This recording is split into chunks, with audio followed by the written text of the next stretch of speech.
नमस्कार शेतकरी बांधवांनो, आजच्या व्हिडिओमध्ये आपण गोपीनाथ मुंडे शेतकरी अपघात सुरक्षा सानुग्रह अनुदान योजना संदर्भातील 30 जून 2026 पर्यंतच्या सर्व महत्त्वाच्या आणि ताज्या अपडेट जाणून घेणार आहोत। त्यामुळे हा जो व्हिडिओ आहे तो तुम्ही शेवटपर्यंत नक्की बघा शेतकरी मंडळींनो। ओके, आता जी पहिली अपडेट आहे त्याबद्दल सांगायचं झालं तर शेतमजुरांनाही आता मोठा दिलासा मिळणार आहे। राज्य सरकारने या योजनेचा लाभ जो आहे तो पात्र शेतमजुरांनाही देण्याचा आता निर्णय घेतलेला आहे। त्यामुळे आता पात्र शेतमजूर आणि त्यांच्या कुटुंबियांनाही अपघाताच्या प्रसंगी आर्थिक मदतीचा लाभ मिळण्याचा जो आहे तो मार्ग आहे तो आता खुला झालेला आहे। ओके, आता नंतरची जी अपडेट आहे ती म्हणजे की ऑनलाईन प्रक्रिया आता अधिक सुलभ झालेली आहे, सोपी झालेली आहे। योजनेची अर्ज प्रक्रिया जी आहे ती आणि लाभ मिळवण्याची व्यवस्था जी आहे ती आता महा-डी-बी-टी पोर्टलद्वारे अधिक सुलभ केली जात आहे। त्यामुळे अर्ज, कागदपत्रे आणि लाभ प्रक्रिया अधिक पारदर्शक आणि जलद आणि सोपी होण्याची जास्त आता अपेक्षा आहे।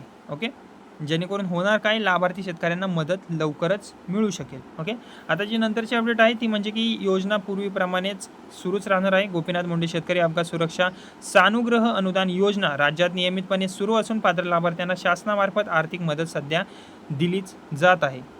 ओके, नंतरची अपडेट म्हणजे की अपघाती मृत्यूस 2 लाखांची मदत या योजनेअंतर्गत पात्र शेतकऱ्याचा अपघाती मृत्यू झाल्यास 2 लाखांचे सानुग्रह अनुदान त्यांना दिले जाते। तसेच गंभीर अपंगत्वाच्या प्रकरणांमध्येही शासनाच्या नियमानुसार आर्थिक सहाय्य त्यांना दिले जाते। ओके, आता जी नंतरची अपडेट आहे त्याबद्दल सांगायचं झालं तर अनेक प्रकारच्या अपघातांचा या योजनेमध्ये समावेश आहे। ओके, आता या योजनेत रस्ता अपघात, वीज पडणे, सर्पदंश, विंचूदंश, पाण्यात बुडणे, जनावरांचा हल्ला, विजेचा धक्का, पूर अशा विविध प्रकारच्या अपघातांचा समावेश करण्यात आलेला आहे। त्यामुळे अनेक प्रकारच्या दुर्घटनांमध्ये या योजनेअंतर्गत शेतकरी मंडळांना हा लाभ मिळू शकतो। ओके, आता यामध्ये पात्र लाभार्थी कोण याविषयी सांगायचं झालं तर या योजनेचा लाभ विहितीधारक शेतकरी आणि त्यांच्या कुटुंबातील एक पात्र सदस्य म्हणजेच आई, वडील, पत्नी, पती, मुलगा किंवा अविवाहित मुलगी अशा एकूण 2 व्यक्तींना मिळू शकतो। ओके, आता